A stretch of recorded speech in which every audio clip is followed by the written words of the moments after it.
Bonjour, nous sommes en 2021 dans le site de l'Institut Docteur Angélique dans une série de commentaires des psaumes et j'en suis rendu au 13e psaume des montées, ces psaumes qui sont un peu l'accompagnement du pèlerinage terrestre.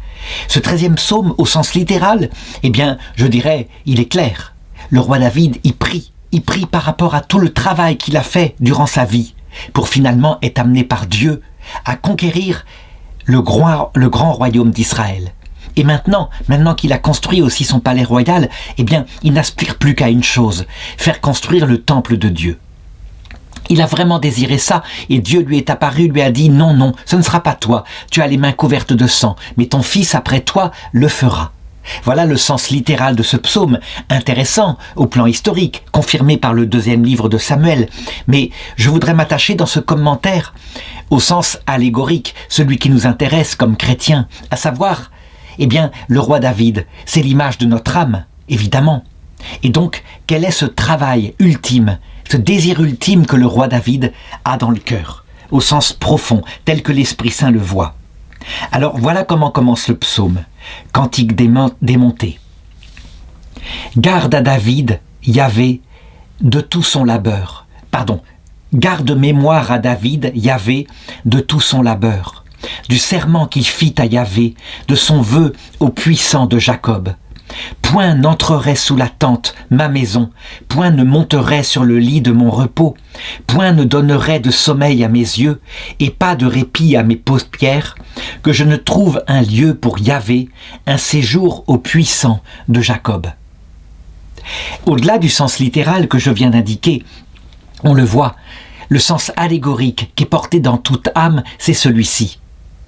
Finalement, tout le labeur de cette vie, ce labeur qui n'est pas profane, mais le labeur de notre âme qui entre en douleur quand elle ne connaît pas Dieu, tout le labeur de cette vie ne vise qu'à une chose, c'est un désir profond que Dieu a mis dans notre cœur et que saint Augustin a reconnu lorsqu'il a découvert Jésus-Christ. Le labeur, en ce moment, en train de se faire, c'est l'augmentation du désir de Dieu. Notre cœur aspire à être rempli comme un réceptacle par celui qui seul peut le remplir, la présence de Dieu lui-même, dans son essence, sans aucun intermédiaire créé.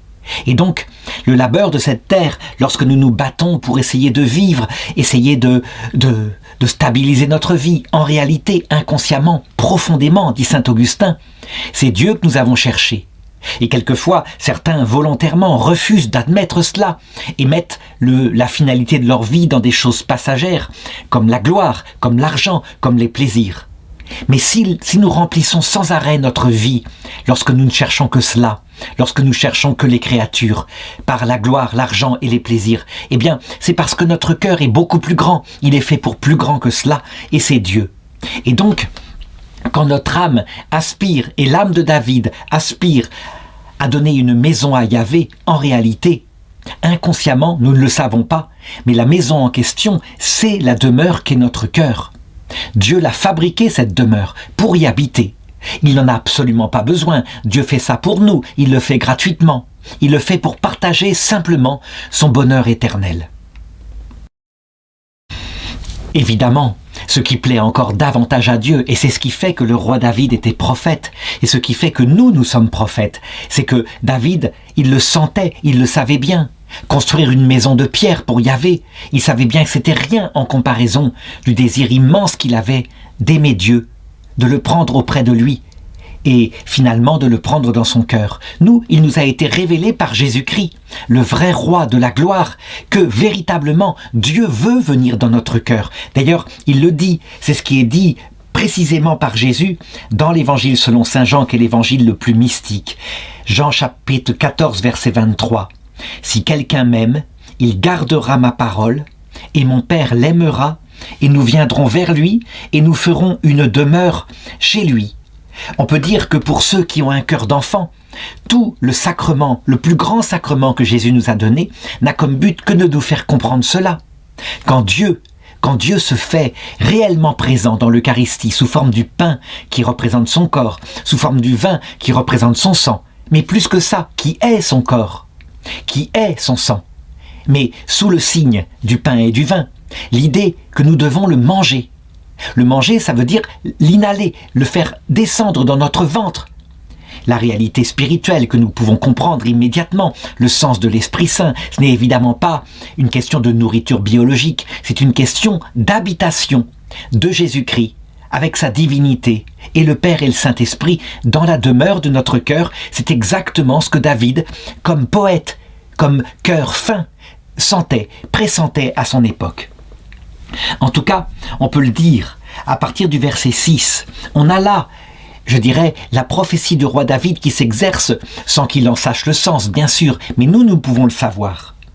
Voilà ce qu'il dit.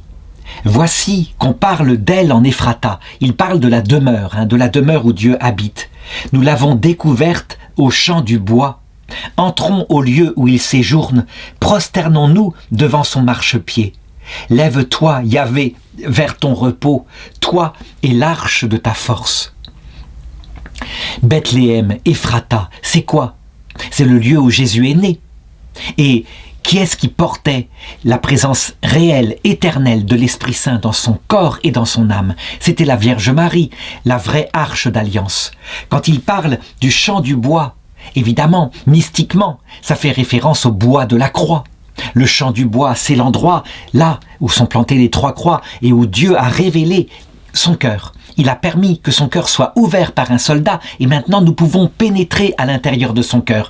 Si bien que notre demeure spirituelle, c'est à l'intérieur du cœur de Dieu, tandis que Dieu, sa demeure spirituelle, est à l'intérieur de notre cœur.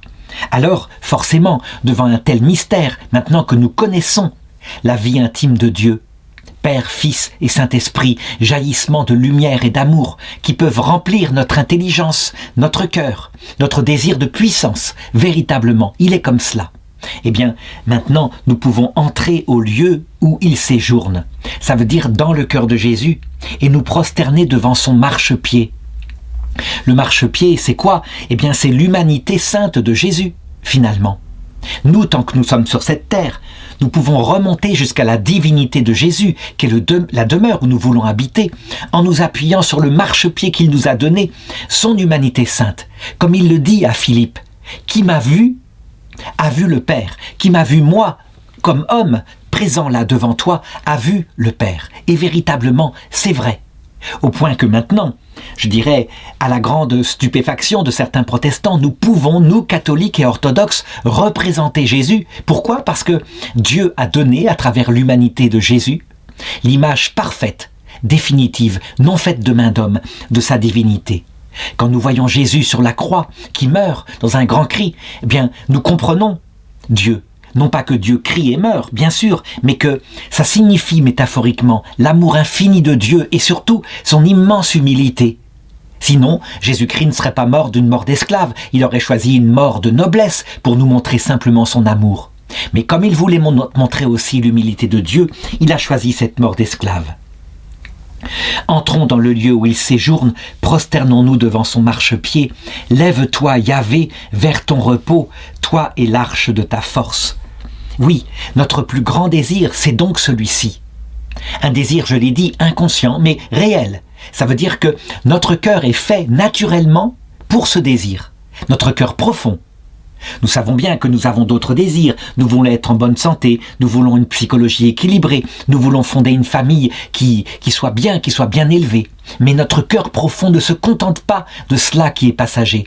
Notre cœur profond désire l'infini de Dieu, qui nous permettra d'ailleurs de retrouver dans l'autre monde notre famille, nos amis, l'éternité, la présence de ceux que nous n'avons pas connus. Et puis, un paradis merveilleux, adapté à notre sensibilité et où nous retrouverons notre corps. Mais le cœur du cœur, c'est la vision de Dieu, c'est évident. Et donc, nous voudrions dès maintenant que Dieu vienne habiter dans notre cœur. L'état de mal-être où nous sommes, particulièrement en Europe occidentale, en cette année où on s'est passé de Dieu, l'angoisse profonde et la plus profonde, c'est le manque de Dieu. C'est comme si nous avions décidé, alors que toute l'histoire de l'humanité montre que la question de Dieu est centrale, la question du sens de la vie, puisque nous avons rempli la terre de temples et d'églises et de cathédrales pour l'indiquer. Eh bien, nous voudrions croire que nous pouvons nous passer d'un sens à la vie et nous contenter, je dirais, de consommation terrestre, de téléphones portables nouvelle génération, etc. C'est évidemment illusoire. Nous sommes faits pour voir Dieu et je dirais, la famine spirituelle qui règne actuellement sur l'Europe se retournera en un grand désir spirituel, tôt ou tard, comme ça se passe à chaque fois. Pourquoi ? Parce que la nature humaine ne peut pas être contrariée, elle peut l'être une génération. Et en général, quand on renie Dieu, c'est tellement contre nature que, à la génération suivante, on se tourne vers Dieu avec une force proportionnelle au manque qu'il y avait avant. Et malheureusement, l'excès qu'on en met après souvent conduit de nouveau à un reniement de Dieu. C'est un phénomène comme ça qui se passe dans le cœur humain. Que représente au sens allégorique l'arche de la force de Yahvé? Je l'ai dit tout à l'heure, en réalité, Dieu ne vient pas tout seul dans notre cœur. Il l'a dit, qui quittera père, mère, frère, sœur, pour moi et à cause de l'Évangile, retrouvera dès cette terre le centuple en père, mère, frère, sœur, terre, avec des persécutions, et dans l'autre monde, la vie éternelle. Ce qui nous caractérise, nous, Église fondée par les apôtres, en comparaison de l'Église fondée au XVIe siècle par Martin Luther, c'est que nous savons que Dieu ne vient jamais seul. Il vient accompagné des saints et des anges, ce qui est logique puisqu'il a mis tout son amour dans les créatures qu'il nous donne comme amis pour nous aider à marcher vers le salut. Et donc dès maintenant, dans la vie de la grâce, tant que nous ne voyons pas encore Dieu, nous pouvons avoir dans notre cœur la présence de Dieu et nous lui parlons, mais en même temps que lui, la Vierge Marie et les saints et les anges, et véritablement nous adresser à eux de la même manière qu'ont pris Dieu, sauf qu'ils ne sont pas Dieu, ils sont des petites personnes humaines, mais leur présence spirituelle peut être tout à fait réelle.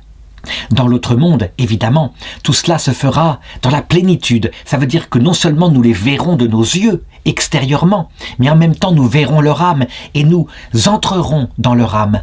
Nous serons intimes à eux-mêmes, puisque Dieu habitera en nous et réciproquement, ce sera la même façon avec les saints du ciel. Donc, on peut le dire, l'arche de la force de Yahvé, c'est la communion des saints, principalement et profondément, plus que toute autre chose. Avoir les saints et les anges, être unis à eux, savoir que l'amour de Dieu, Dieu a décidé que l'amour du prochain était un commandement qui était semblable. Voilà ce qui nous est annoncé. Au verset 9, il nous est révélé de manière prophétique par le roi David, que dans cette union à Dieu, cette alliance sainte dans la charité, nous deviendrons des prêtres.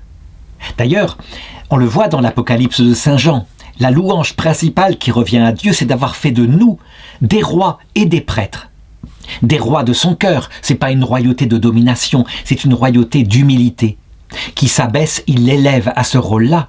Et des prêtres, ça veut dire non seulement des personnes qui pouvons nous sacrifier pour l'amour de notre prochain, encore en chemin, qui pouvons nous sacrifier pour l'amour de Dieu, mais aussi qui pouvons servir d'intermédiaires entre Dieu et notre prochain qui en a besoin.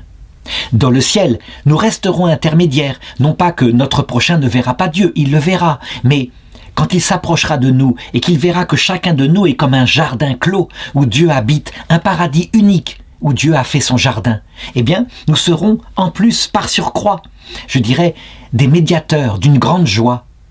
Alors on pourrait dire c'est inutile puisqu'il voit Dieu directement, donc nous ne serons plus prêtres les uns pour les autres. Il faut toujours se rappeler que Dieu est tellement fin et discret comme un souffle léger que la vision béatifique, certes, n'a besoin d'aucun intermédiaire, mais qu'elle n'empêche pas la médiation les uns pour les autres. Ce sera véritablement un amour vécu dans l'éternité. Et donc ça subsistera. Toujours est-il que le verset 9 dit « Tes prêtres se vêtent de justice, tes fidèles crient de joie. À cause de David, ton serviteur, n'écarte pas la face de ton Messie. » Voilà comment dès cette terre nous sommes préparés à être prêtres pour l'éternité, comme je viens de l'indiquer. Et nous passerons aussi notre éternité, comme la petite Thérèse le dit, à faire du bien à ceux qui sont encore en chemin sur la terre et qui, eux, pour le coup, ont vraiment besoin de nous, fondamentalement, parce qu'ils sont pour le moment dans une sorte de purgatoire. Tes fidèles cris de joie, évidemment, quand nous avons dès cette terre la grâce de Dieu dans notre cœur, quelle allégresse, puisque notre cœur tout d'un coup trouve sa finalité. Quand dans l'autre monde, évidemment, la plénitude vient, non plus seulement par une union affective, comme sur terre, dans la foi, nous ne le voyons pas encore, mais dans une union effective, dans la vision béatifique. tout est réalisé. C'est une joie, une allégresse éternelle qui nous attend. À cause de David, ton serviteur, n'écarte pas la face de ton Messie. Oui, il faut bien reconnaître, dans le psaume précédent, quelles étaient les qualités que David a manifestées pour être proche de Dieu. Je voudrais les rappeler ici. Elles doivent toujours être mises en premier dans notre vie. C'est en ce sens-là que nous imitons David, serviteur de Dieu, mais aussi Jésus-Christ, qui est le nouveau David, le vrai David, descendant de David, qui nous les a de nouveau révélés. Pour le roi David, c'était d'abord un cœur humble. Voilà ce qui plaisait à Dieu. Lui, pauvre pécheur, savait se repentir. C'était aussi un amoureux de Dieu. Il avait soif de Dieu. Il n'avait même pas l'occasion de l'aimer comme un ami. Ça lui était interdit à cette époque. Et pourtant, il en avait soif. Et il aspirait à la vie éternelle, alors qu'elle ne lui avait pas été révélée. C'était donc un prophète extraordinaire. Avec Jésus-Christ, évidemment, le Messie, nous avons beaucoup plus. D'abord, il nous a bien indiqué, sans arrêt dans son évangile, que la vertu fondamentale, c'est l'humilité, s'abaisser, alors on sera élevé. Que deuxièmement, sur cette vertu pousse l'arbre de la charité, aimer Dieu et aimer son prochain, un seul commandement. Et c'est aimer en acte, c'est pas des sentiments. Dieu par la prière et le prochain par des actes très concrets au service du prochain. Et puis, évidemment, que la vie éternelle existe vraiment, que nous avons juste à attendre sur terre, peut-être 80 ans, pour les plus vigoureux, 90 ans. Eh bien, ensuite, tout sera révélé. Nous deviendrons véritablement ce pourquoi nous sommes préparés. Voilà ce que nous donne le Messie. Alors, à partir du verset 11, je voudrais dire, le roi David signale une fécondité qui jaillit de notre cœur comme une source d'eau vive. Yahvé l'a juré à David, vérité dont jamais il ne s'écarte. Ça veut dire, si nous nous comportons comme je viens de le dire, l'humilité comme fondement, la charité comme arbre de vie, les vertus comme fruit du Saint-Esprit, un comportement droit donc, et puis même, à un moment donné, un retour à l'humilité, nous souvenir que quand nous faisons le bien, eh bien, c'est à cause de Dieu que nous le faisons. Donc, se faire tout petit, sans arrêt, comme un cycle, comme une marche comme cela. Alors, eh bien, on peut le dire, il l'a juré à David, donc à celui qui se comporte comme cela, vérité dont il ne s'écarte, c'est le fruit sorti de tes entrailles que je mettrai sur le trône fait pour toi. Au sens littéral, le fruit sorti des entrailles de David, c'est Salomon. Et ça vaut le coup de se souvenir un petit peu que Salomon, en fait, c'est le fruit d'un adultère. Pas directement. Entre-temps, le roi David avait tué le mari de Bethsabée. Et il avait fini par épouser Bethsabée en se repentant de son péché. Il avait pris entre-temps conscience de son péché. Mais donc on le voit, la naissance de Salomon n'est pas claire. Eh bien, malgré cela, malgré le fait que nous avons des ancêtres et dans notre vie des tas de péchés que nous pouvons nous reprocher, véritablement, si nous arrivons repentants, profondément, sincèrement repentants, pour ces péchés dus à notre bêtise, notre faiblesse, notre ignorance, alors nous hériterons. Il y aura pour nous la descendance éternelle. Notre enfant, qui est le fruit de cette humilité, de cet amour, sera dans l'éternité. Voilà ce que veut dire le psaume. Il faut vraiment le remarquer. L'ascendance même de Jésus, qui est dite dans 2 des 4 évangiles, qui est une ascendance pleine de péchés. Il a des ancêtres prostitués. Il l'a vraiment. Il a tout assumé. Ça veut dire que ce n'est pas tant le péché, aussi grand serait-il, qui fait qu'on entre dans la gloire, mais un cœur repentant, modeste. Le péché lui-même peut servir de marchepied pour le salut si le cœur veut bien se repentir sincèrement, se corriger de ses péchés. C'est ça qui est formidable avec Dieu, c'est qu'il a mis dans cette vie-là une possibilité de tout transformer en salut éternel, à condition d'acquérir les qualités que j'ai dit tout à l'heure. Tandis que pour celui qui est orgueilleux, qui ne cède en rien, qui ne se repent jamais, évidemment, tout cela prépare l'enfer éternel. Verset 12. Si tes fils gardent mon alliance, mon héritage que je leur ai enseigné, leurs fils eux-mêmes à tout jamais siégeront sur le trône fait pour toi. Car Yahvé a fait choix de Sion, il a désiré ce siège pour lui. C'est ici mon repos à tout jamais, là je siégerai, je l'ai désiré. On voit ici comment Dieu révèle l'intention profonde de son cœur lorsqu'il nous a créés. Il a fait du cœur humain, de l'âme humaine, son siège à jamais. je l'ai dit, de manière parfaitement gratuite, étant parfaitement bienheureux pour l'éternité. Il a fait aussi du cœur des anges son siège à jamais, véritablement. Mais nous devons, évidemment, garder son commandement. Adam et Ève l'ont pas gardé, Dieu est capable de les avoir rattrapés. Au début, ils avaient simplement à mettre l'humilité en premier par la vertu d'obéissance, et l'amour en premier par la prière fidèle et par l'amour l'un de l'autre, Adam et Ève, et de leurs enfants. Ils ont trahi cela.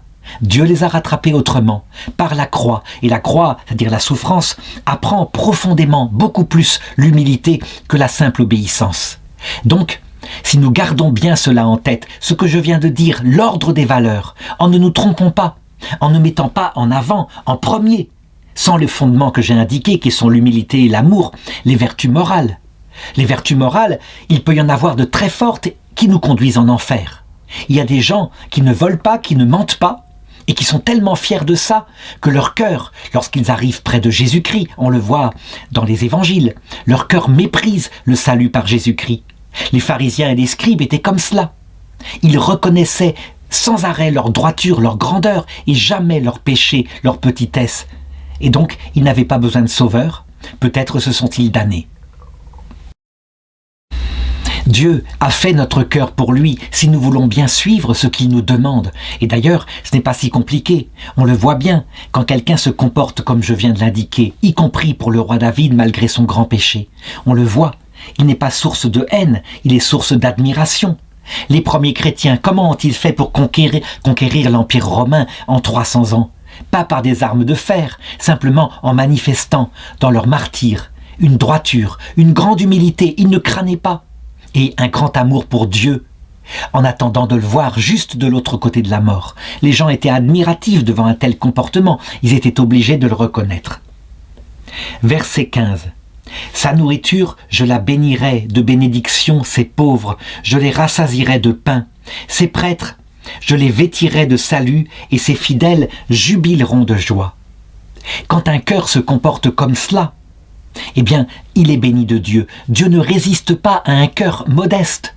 Quand bien même serait-il pécheur ou serait-il coincé par le péché? Jésus-Christ le dit, il le montre dans l'Évangile avec l'histoire du publicain. Ce publicain va dans une synagogue pour prier et il sait qu'il est un pécheur, que pour gagner sa vie, il est contraint de récupérer l'impôt des Romains, ce qui est une trahison par rapport à Israël. Eh bien, il se met au fond de la synagogue et il dit « Seigneur, je ne suis pas digne de toi. Je ne suis pas comme ce pharisien qui devant est là et qui est vraiment fidèle à ton alliance. » Celui qui part béni, avec la présence de l'Esprit Saint dans son cœur, c'est le publicain. Ce n'est pas le pharisien qui lui est devant et qui prie en disant « Regarde Seigneur, comme je suis quelqu'un de bien. » Un gars formidable, qui jeûne, etc. Pas comme ce publicain derrière, là, misérable et qui ose venir encore dans ton temple. Dieu ne résiste pas au cœur humble, il résiste au cœur orgueilleux. On peut le dire, cette façon de se comporter, cet ordre des vertus demeurera pour l'éternité. Le verset 17 le dit, « Là je susciterai une lignée à David, j'apprêterai une lampe pour mon Messie. Ses ennemis, je les vêtirai de honte, mais lui fleurira. Mais pour lui fleurira mon diadème. » C'est-à-dire la couronne de gloire. Ce qui est fabuleux, c'est par exemple quand on contemple la royauté de Marie. Pourquoi est-elle reine des anges? Pourquoi est-ce que les anges se mettent volontairement à son service pour aller sur terre, faire ses volontés, pour aider les enfants que nous sommes à entrer ensuite dans le même paradis? Parce qu'elle s'est fait la plus petite. Dieu lui a donné le pouvoir total sur sa création parce qu'elle est la plus petite. Il y a évidemment plus petit qu'elle, plus humble, c'est Dieu lui-même. Et donc Dieu reste, selon cet ordre nouveau, le roi de toutes choses. Et on le voit, c'est ça qui est fantastique, quand nous verrons la Vierge Marie, la reine de l'univers.